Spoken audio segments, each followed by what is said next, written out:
하나님 말씀을 봉독해 드리겠습니다. 신약 성경 마태복음 9장 35절에서부터 38절까지 말씀입니다. 신약 성경 14면에 있습니다. 제가 봉독해 드리겠습니다. 예수께서 모든 도시와 마을을 두루 다니사 그들이 회당에서 가르치시며 천국 복음을 전파하시며 모든 병과 모든 약한 것을 고치시니라. 무리를 보시고 불쌍히 여기시니 이는 그들이 목자 없는 양과 같이 고생하며 기진함이라. 이에 제자들에게 이르시되 추수할 것은 많되 일꾼은 적으니 그러므로 추수하는 주인에게 청하여 추수할 일꾼을 보내주소서 하라 하시니라. 아멘. 이제 우리 안응현 목사님께서 나오셔서 일반 제자와 일꾼 제자라는 제목으로 말씀 증거하실 때에 많은 은혜 받으시기 바랍니다. 할렐루야. 제가 아동부 아침에 설교를 하고 왔는데요. 애들이 참 잘 듣는 것 같아서 너무 감사했습니다. 제가 그 시간에 전주에 있을 때는 그 유치부 설교를 하거든요. 유치부 애들 못지않게 우리 안덕교회 아동부 친구들이 너무 잘 들어줘서 아침부터 기분이 참 좋았습니다. 여러분도 좋으시죠? 제가 여러분들께 딱 두 가지 제가 전주에 있는 연색교회에서 협동 목사로 섬기고 있습니다. 담임 목사는 제 친구고요. 협동 목사로 백 써서 들어갔습니다. 거기 들어가서 제가 그 협동 목사 사역을 하는 이유는 뭐냐면 전주에 있는 전주대학교와 전주에 이제 비전대학이라는 대학에서 제가 이제 개건 교수로 섬기면서 사역을 하기 때문에 두 가지를 같이 하려면 협동 목사라는 직임을 달고 해야 돼요. 그래서 사역을 그렇게 하고 있는데요. 강의를 한다거나 이렇게 주일날 가끔 오후에 설교를 하잖아요. 그럼 제가 설교할 때 꼭 두 가지 당부를 드립니다. 두 가지. 제가 가르치는 학생들에게도 딱 두 가지 당부를 드려요. 첫 번째는 핸드폰은 비행기 모드나 무음으로. 이걸 만약에 어기잖아요. 그래서 중간에 막 핸드폰을 받는다거나 벨소리가 딱 울리면 그 울린 사람이 이제 강의 시간엔 그래요. 학생들 전체에게 커피를 사는 거예요. 우리 교인들 전체에게 커피를 사지 않으시려면 얼른 무음으로 돌려놔야 돼요. 왜 진동으로도 싫으냐면요. 진동은 괜히 신경이 쓰여요. 근데 무음으로 해놓으면 1시간 내 예배 끝날 때까지 신경을 안 쓰고 예배에만 집중할 수 있거든요. 이거 한 가지 부탁을 드리고요. 두 번째 부탁은요. 여러분 혹시 슈바이처 효과라는 거 들어보셨습니까? 슈바이처 효과? 아니면 마더 테레사 효과라는 효과가 있습니다. 이건 뭐냐면 좋은 일을 하는 거를 웃는 모습으로 쳐다보고 있잖아요. 그 기쁜 마음으로 그걸 쳐다보고 있으면 우리 몸에 있는 그 면역 체계가 정말 좋아진대요. 그래서 좋은 일, 착한 일, 선한 일 하는 사람 보면요. 몸이 건강한 사람들이 정말 많아요. 교회 다니는 사람들이 특별히 더 많이 건강한 일반인들보다 비율을 따져서 건강한 사람이 많은 이유가 뭔 줄 아세요? 밖에 있는 사람보다 우리가 더 많이 웃고 행복한 마음가짐을 갖기 때문에 그렇습니다. 그러니까 두 번째 부탁은 이건데 되게 길게 제가 설명했네요. 말씀을 들으실 때 그냥 빙그레 웃으면서 들으시면 좋을 것 같아요. 저는 심각한 말씀 전하지 않아요. 예수님은 정말 좋은 말씀만 전해주고 감동받는 말씀만 전해줬는데 저는 부족해서 그런 말씀 못 전하거든요. 그래서 정말 기쁜 마음 빙그레 웃으면서 말씀을 들을 때도 그 말씀을 긍정적으로 받는 태도는요. 웃으면서 말씀을 들으면 그냥 평범하게 듣는 사람보다 이 흡수율이 70%가 더 높답니다. 여러분 준비되셨습니까? 빨리 준비하세요. 핸드폰 얼른 돌려놔야 되고 제가 웃는 연습 씩 해야 되고 강의 시간에도 애들에게 이렇게 하고 강의를 전 시작합니다. 그럼 어때요? 분위기가 정말 좋아져요. 아이들이 집중도가 있고 저는 특별히 일반 대학교 학생들에게 기독교와 문화라는 걸 가르치는데 교회 안 다니는 친구들에게 기독교 가르쳐 보세요. 여러분 우린 기독교인이잖아요. 우리에게 불교 강좌나 이런 걸 매 시간마다 3시간씩 한다고 생각해 보세요. 죽을 맛이죠. 그런 친구들에게 복음을 전한다, 기독교에 대해서 얘기한다, 있을 수 없는 이야기예요. 그래서 그들에게 마음으로 활짝 열 수 있는 이런 시간들을 제가 많이 갖거든요. 자, 준비되셨죠? 서두가 길었습니다. 저는 전북 전주에 있는 전주 연색교회에서 협동 목사, 아까 얘기했던 전주대 비전대에서 객원 교수로 섬기고 있는 안웅현 목사입니다. 안덕교회는 제가 남미 수리남에서 선교 사역을 마치고 왔을 때, 그러니까 지금으로부터 한 6년 내지 7년 전에 잠깐 들렸다가 저기 아동센터에서 묵었던 기억이 있습니다. 그때하고 6년 전, 7년 전 일이니까 많이 바뀌었더라고요. 이 앞에 여기 뭐 아파트인가요? 이것도 생겼지. 이 앞에 빌라도 생겼지. 깜짝 놀랐어요. 우리 안덕교회 주변에 많은 좋은 건물들이 생긴 것 못지않게 우리 안덕교회도 하나님의 훌륭한 일꾼들이 많이 배출되어서 주변을 살리는, 제가 오늘 말씀을 전하기 위해서 제가 금요일 날 도착한 걸로 기억하는데요. 그때부터 이 안덕면 일대를 10바퀴를 돌았습니다. 혹시 제가 몰고 다니는 차 보셨는지 모르겠어요. 안덕교회 이거 막 붙어있는, 스티커 붙어있는 차로 하루 10번 이상 막 돌았어요. 계속 돌았어요. 어떤 마음으로 돌았을까요? 하나님, 우리 안덕교회를, 이 지역을 마치 이스라엘 백성들이 여리고성을 도는 것처럼, 그걸 땅밟기라고 하잖아요. 제가 발로 걸으면 힘들까봐 그냥 차 타고 이렇게 빙글빙글 돌았어요. 기도하는 마음으로. 하나님, 이 땅을 안덕교회 위에, 이 땅 위에 있는 교회들 위에 주님 품게 해주시라고. 하나님, 저는 잠깐 이렇게 돌다 가지만 제가 뿌려놓은 이 기도의 뿌리가, 기도의 열매들이 이 안덕교회 여러분들을 통해서 아름답게 열매 맺기를 기도한 마음으로 돌았습니다. 그러면서 오늘 말씀을 되새김질했어요. 어떤 말씀입니까? 여러분, 일반 제자와 일꾼 제자, 교회에 이렇게 함께 모여서 100여 명의 성도들이 있지만 이 속에 정말 참된 제자가 있느냐, 아니면 그냥 무늬만 제자인 척하는 제자가 있느냐라는 걸 말씀을 드리고 싶은 거예요. 여러분, 고린도전서 15장에 보면요, 예수님께서 예수님의 부활을 목격하고 승천을 지켜본 사람들이, 그 사람들에게 예수님의 마지막 남겨준 말이 있어요. 그게 뭔 줄 여러분 들으면 딱 기억나실 거예요. 땅끝까지 이르러 내 제자가 되라.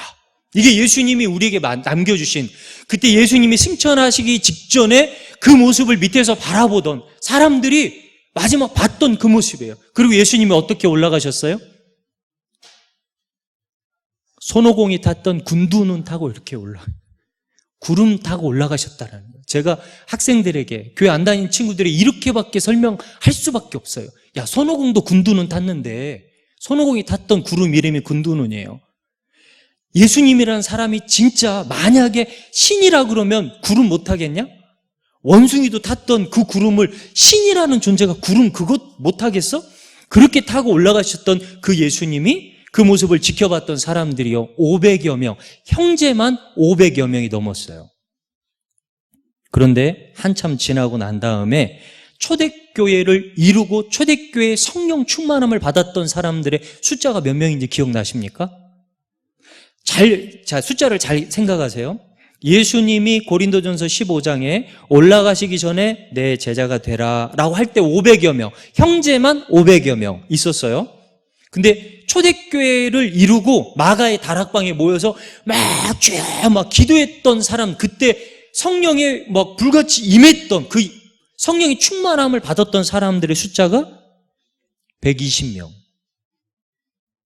그 카운터도 형제뿐이었어요.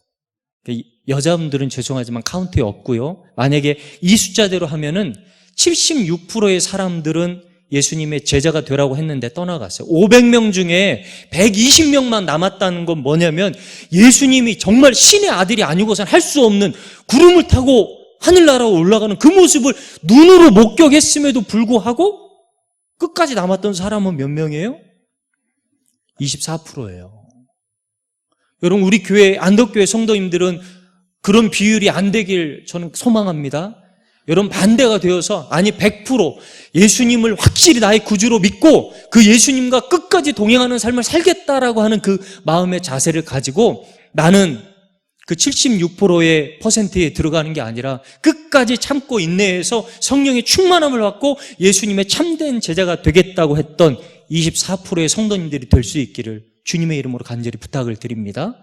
여러분, 그리고 오늘 말씀 앞부분에 보면요, 저 뒤에네요, 요한복음 6장 10절을 보면 여러분이 잘 아는 말씀이에요. 산상수훈에서 예수님이 5,000명을 먹여요. 거기도 남자들만 카운트했던 게 5,000명이에요. 그죠?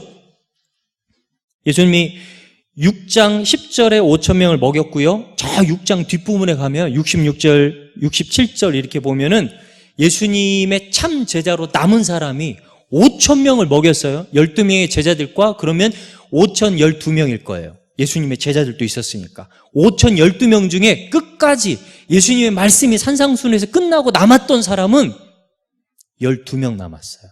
예수님의 제자들만. 무엇을 제가 말씀드리고자 하는 겁니까? 풍족하게 먹을 때는, 풍족하게 무언가 있을 때는 예수님 곁에 있는 것 같지만 힘든 일, 어려운 일, 하나님의 진짜 일을, 하나님의 진짜 제자가 되어서 일을 하라고 할 때는 12명 혹은 120명밖에 남지 않았다라는 거예요. 예수님을 하는 거 쉽지 않습니다. 저도 해봐서 알거든요. 죽어가는 영혼들에게 주의 복음을 전하는 것 쉽지 않습니다. 그럼에도 불구하고 주님이 우리에게 명령하고 말씀하신 건 뭐냐면 그럼에도 불구하고 내 제자가 되라고 말씀하고 계십니다. 여러분 생각하기에 나는 여러분에게 물어보시는 거예요. 나는 지금 어떤 제자인가? 참 제자인지 무늬만 제자인지 아니면 제자가 아예 아니고 그냥 구경꾼의 삶으로 살아가고 있는지 오늘 말씀을 통해서 그럼 우리가 어떻게 하나님의 훌륭한 제자, 아니 훌륭한 때도 돼요. 어떻게 하면 예수님의 제자된 삶을 살 수 있을지를, 그리고 충성된 제자로 성장하고 성숙할 수 있는지를 말씀을 통해서 함께 깨닫고자 합니다. 첫 번째는 우리가 예수님의 진정한 제자가 되기 위해서는요, 마음씨를 바꿔야 돼요. 뭘 바꿔야 된다고요? 따라서 하겠습니다. 첫 번째, 마음씨를 바꿔야 합니다. 마음씨는 뭡니까? 가장 지키기 힘든 거예요. 그래서 예수님이 우리에게 말씀하셨죠. 우리 지킬 만한 것 중에 너의 마음을 지키라고. 이게 흔들려 버리면요, 아무것도 안 돼요. 그래서 주님이 우리에게 주신 것, 마음씨. 여러분, 일본 사람들이, 제가 일본 사람 싫어하지 않으려고 해도 옛날 우리 선조들이 했던 게 왜 이렇게 나쁜 것들이 많은지 그래서 싫어요. 우리 민족 말살 정책 중에 하나 펼쳤던 것 중에 하나가 이거예요. 사돈이 밭을 사면 어디가 아프다고요? 이게 나쁜 말입니까? 좋은 말입니까? 우리는 나쁜 말도 생각하고 있죠. 우리 어른들은요, 그걸 원래 좋은 말로 만들었대요. 근데 일본 사람들이 그걸 약간 바꿨대요. 뭔 말인지 모르시죠? 원래 역사학자들이 그걸 연구를 해보니까 사돈이 밭을 사면 내가 배라도 아파서 그 밭에다가 배 아프면 뭐가 나와요? 설사 나오잖아요. 밭에다가 똥이라도 넣어가지고 거름이라도 줘서 그 땅이 잘 되게 하자라는 게 우리네 원래 속담이었대요. 그럼 좋은 말이에요? 나쁜 말이에요? 일본 사람들이 바꿨어요.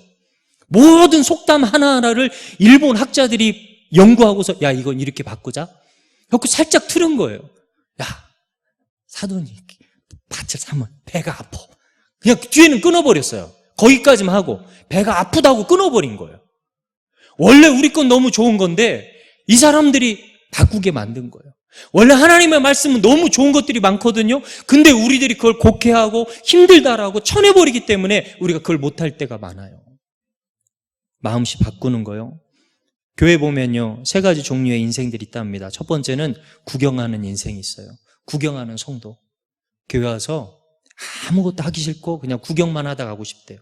제가 서울에서 몇 년 동안 부목사로 섬겼는데 제가 되게 열정적이거든요. 제가 30대, 40대 초반만 해도 열정적이었어요. 선교 갔을 때도 되게 열정적이어서 하루에 6시간씩 선교하러 다녔어요. 3시간 축구하고 3시간 선교하고 동네마다 돌아다니면서 흑인 애들하고 같이 막 복음도 전하고 막 이랬었거든요. 서울에서 다른 교회에서 이렇게 오신 집사님들이나 성도님들 오셔요. 새신자 관리할 때 그분들에게 어디에서 오셨어요? 카드 가지고서 이렇게 받으려고 딱 가잖아요. 그러면은 괜찮다고, 카드 안 써도 된다고, 주일마다 올 거니까요, no touch, please, no touch 이러고 있어요. 무슨 말이에요? 예배 잘 드리고 헌금도 열심히 낼 테니까 신방이고 뭐고 아무것도 오지 마세요. 그냥 난 와서 교회 예배 드린 거 구경하고 교회 어떻게 돌아가는지 구경만 하고 갈 테니까 나는 그냥 착실하게 하나님하고 나하고만 신앙생활 할 거니까 나 건들지 마세요, 이거예요. 깜짝 놀랐어요. 100명이 오면요, 그중에 절반 이상이 그런 분들이었어요. 여러분, 우리 안덕교회 성도님들 그런 분들 안 계시죠? 안 계시길 바랍니다. 하나님이 원하는 그런 성도의 삶이 아니에요.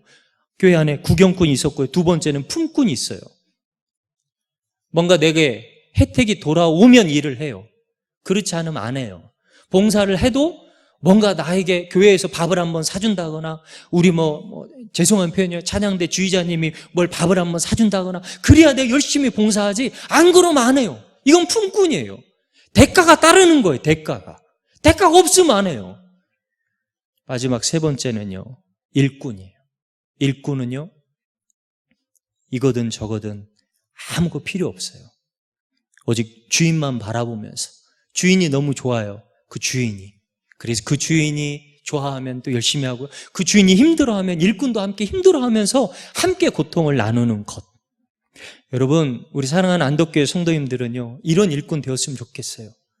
목사님이 고민하면 여러분도 함께 고민하고, 목사님이 눈물 흘리면 여러분이 왜 목사님이 눈물 흘릴까? 나도 함께 눈물 흘리면서 그 고통을 함께 짊어질 수 있는 사람, 이게 하나님이 원하시는 제자의 삶 아닐까요? 혹 목사님이 잘못된 길로 가고 있어요. 그럼 여러분 어떻게 하셔야 됩니까? 옳은 길을, 옳은 말을 하셔야죠.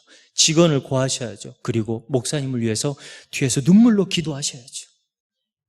제가 지금까지 봐왔던 손봉수 목사님은 그런 분 아니셨어요. 7년 전이나 지금이나 동일하게 매일 아침마다 저하고 이렇게 커뮤니케이션, 교통을 합니다. 뭘로요? 카톡으로. 아침마다 저는 손 목사님한테 말씀을 보내드리고요, 손 목사님은 새벽 예배 끝나고 나온 다음에 시인이에요. 멋진 시를 지어서 꼭 보내주세요. 이 양반 시집을 내야 되는데, 우리 형님 너무 멋져, 사랑하는 동생 웅연아, 막 이러면서 보내요. 감동이 쓰나미가 오늘 태풍같이 밀려와요. 여러분, 예수님의 참 제자, 로마서 12장 2절 보면요, 너는 이 세대를 본받지 말고 마음을 새롭게 함으로 변화를 받으라고 얘기를 하고 있어요.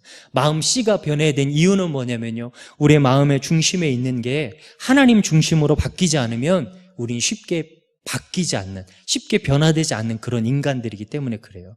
여러분, 첫 번째로 부탁을 드립니다. 여러분 마음속에 있는 마음 씨가, 세상을 바라보고 있는 눈이 있다면, 세상으로 향해 있는 그 마음 씨가 있다면 바꿔서 하나님이 오늘 내게 무슨 말씀을 하실지, 하나님은 오늘 나에게 어떤 말씀을, 어떤 걸음을 인도하시는지 그런 마음씨로 바뀌셨으면 좋을 것 같아요.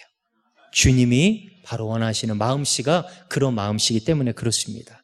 자, 두 번째는요, 여러분 안경을 벗고 안경을 바꾸셔야 돼요. 안경 쓰신 분들은 어때요? 제가 몰고 있는 봉고차, 우리 손 목사님이 야 이거 스틱이긴 하지만 그래도 잘 나가, 봤더니 23만 킬로가 넘었더라고요. 그래도 굴러다니는 거 보면 참 신기해요. 이걸 딱 몰고 위에가 선글라스가 있길래, 형님이 또 날 위해서 선글라스까지 준비해서 딱 빼갖고 봤거든요. 어머, 하나도 안 보여요. 도수가 얼마나 높은지 하나도 안 보여요. 선글라스였는데 도수가 있는 선글라스였어요. 저하고 안 맞잖아요. 그리고 선글라스잖아요. 까만 거. 앞에 보니까 약간 어두운 침침하고 막 이래서 잘 안 보였단 말이죠. 우리의 인생에도 안경이 있을 때가 있어요. 어떤 안경입니까? 내 안경, 나라는 안경, 내 생각이라는 안경. 그걸 가지고 쓰고 보면요, 불평할 게 천지예요. 감사의 안경을 쓰고 보면 만사가 감사지만, 불평의 안경을 쓰고 보면 만사가 불평이에요. 가정도 마찬가지고요, 내 삶도 마찬가지고. 여러분 삶의 현장에서 지금 어떤 안경을 쓰고 그 현장에서 일하고 계십니까? 아니면 여러분 가정에서 어떤 안경을 쓰고 우리 식구들을 바라보고 있습니까? 사랑이라는 안경을 쓰고 식구들을 바라보고 있습니까? 감사라는 안경을 쓰고 사랑하는 식구들을 이렇게 품어주고 안아주고 계십니까? 감사라는 안경을 쓰고 교회에 오셔서 하나님의 말씀을 듣고 계십니까? 우리 안경이 어떤 안경이냐에 따라서 우리가 보는 세상도 달리 보여요. 예수님의 안경을 한번 살펴볼까요? 마태복음 9장 37절에 보면 이에 제자들에게 이르시되 추수할 것은 많되라고 써 있죠. 추수할 것은 많다, 그런데라는 말이에요. 뭔 말입니까? 예수님 눈으로 이렇게 보니까 추수할 건 너무 많아요. 아동부 설교할 때 여러분한테 한번 질문을 던져볼게요. 안덕면에서 제일 번화한 데가 어딜까요? 우리 아동부 선생님들은 얘기하지 마세요. 안덕면에서 제가 얘기했죠? 10바퀴 돌았다고. 10바퀴 돌면서 가장 번화한 곳을 제가 찾았어요. 어디가 사람이 제일 많이 왕래하고 드나들까요? 예? 이제 제 개인적인 생각이에요. 하나로마트. 거기 사람이 제일 많더라고요. 하루 종일 제가 아침에도 2바퀴, 오후에 2바퀴, 저녁쯤 해가지고 몇 바퀴 해가지고 하루에 10바퀴 정도 돌았는데 그 시간 타임에서 제일 많이 사람이 왔다 갔다, 그나마 왔다 갔다 했던 곳은 하나로마트였어요. 제가 보기에는. 학교 이런 데 빼고요. 사람이 많거든요. 그 모습을 예수님이 이렇게 바라보고 난 다음에 추수할 너무 많아. 근데 뭐가 없다고요?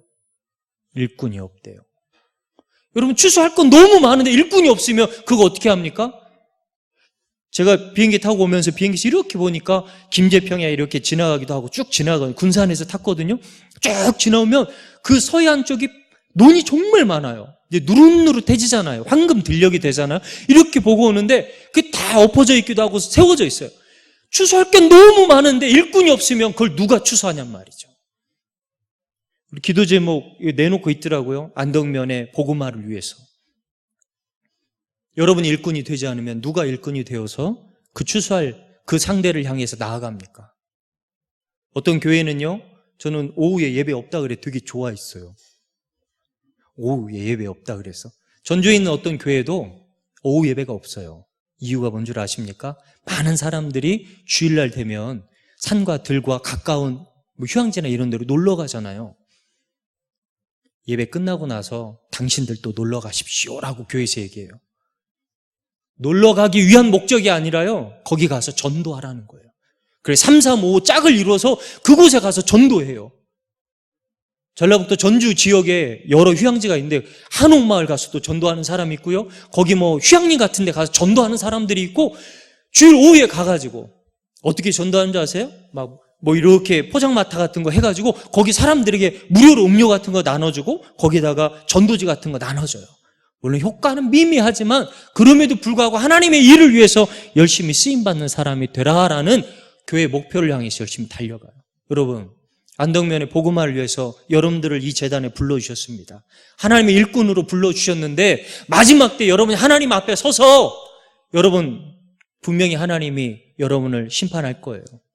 먼 심판, 믿는 우리에겐 먼 심판이 있는 줄 아십니까? 여러분 살아있을 때 일꾼의 직임을 잘 감당했는지, 그건 뭡니까? 추수 많이 했는지. 여러분이 저 신천지나 이런 사람들처럼 추수꾼이 되라는 말 아니에요. 나가서 주의 복음만 전하라는 거예요. 주의 복음만 전하면요, 그곳에 그 사람들의 마음 가운데 복음이 심겨져서 거두는 건 주님이 알아서 하시겠다라는 거 하는데 우리가 전하지 않으니까 그들이 못 듣는 거예요. 그럼 어떻게 됩니까? 우리 안경을 벗으세요. 선입견이라는 거 있잖아요. 저 사람은 찔러도 피 한 방울 안 나올 사람이야. 전하면 안 돼. 이거 우리의 안경인 거예요. 벗고서 그냥 담대하게 전하는 거예요. 고구마 전도왕 김기동 목사님처럼 지금은 집사님이셨던 분이 목사님이 됐잖아요. 그분은 무당이고 무조건 찔러봐요. 막 들어가는지 안 되네. 생감자인지 생고구마인지 막 찔러봐요. 안 되네? 갔다가 다시 와갖고 또 한번 찔러봐요.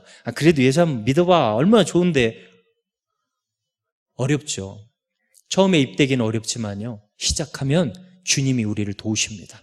우리가 입을 안 떼니까 주님이 역사하시지 않는 거예요.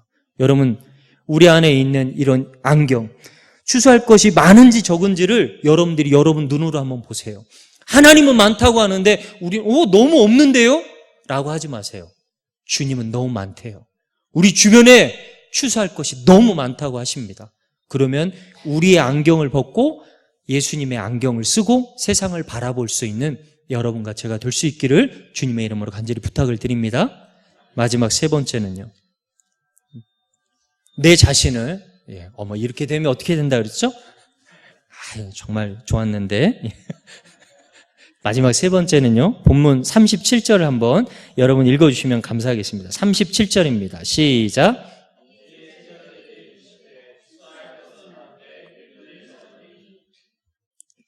그러므로 추수하는 주인에게 청하여 추수할 일꾼들을 보내주소서 하라라는 말씀으로 마무리를 합니다. 일꾼이 적다는 말은요, 자원하는 사람이 없어요.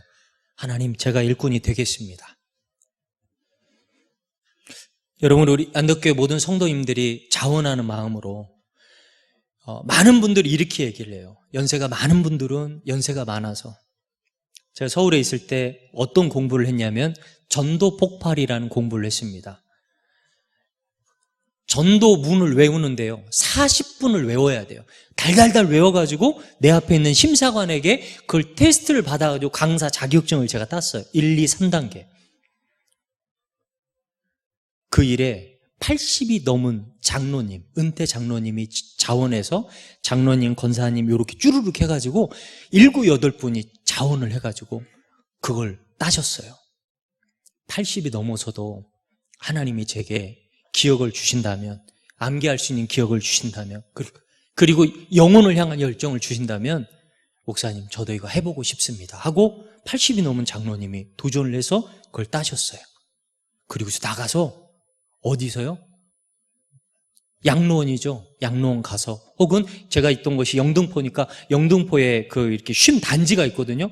거기 가서 일일이 사람들에게 그 복음을 제시하고 있는 거예요. 여러분, 그 이후로요, 80 이하 되시는 분이 난 기억력 이런 말 입도 뻥끗 못해요. 왜요? 장로님이 계시니까요. 여러분 어떻습니까? 우리가 나이 핑계 대지 말고요, 상황 핑계 대지 말고 시간 핑계 대지 마시고요, 어떤 게 바뀌면 되는 줄 아세요? 내가 바뀌면 돼요.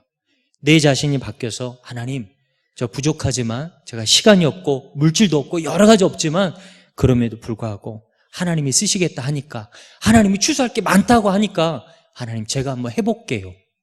이런 마음이 우리를 하나님의 일꾼 되게, 더욱더 뜨거운 하나님의 일꾼으로 하나님이 이끄시는 줄 믿습니다. 여러분, 그럼 여러분 어떻게 하시면 됩니까? 말씀을 듣고 이제 여러분이 결단하시는 거예요. 일반 제자의 삶, 구경꾼의 삶, 품꾼의 삶으로 끝날 건지, 아니면 참된 제자의 삶이 되어서, 아니 참된도 뺄게요, 그냥 제자가 되어서, 예수님의 제자가 되어서 세상에 추수할 많은 그것들 향해 달려가는 일꾼이 될지, 선택은 여러분에게 달렸습니다. 하지만 주님의 마음은 여러분이 그 귀한 자리에 함께하길 원하신다는 것입니다. 여러분, 이제 여러분이 결단하세요. 마음으로 결단하시고, 그런 일이 교회에 있을 때 여러분, 목사님, 장로님, 제가 부족하지만 제 시간과 물질과 여러 상황을 쪼개어서 그 일에 함께 동참하고자 합니다 라고 하시면 되는 겁니다. 그러면 주님이 그 가운데 분명히 우리 안덕교회 뿐만 아니라 우리 성도님들을 통해서 하나님이 직접 역사해 주실 줄 믿습니다. 우리 함께 기도드리겠습니다.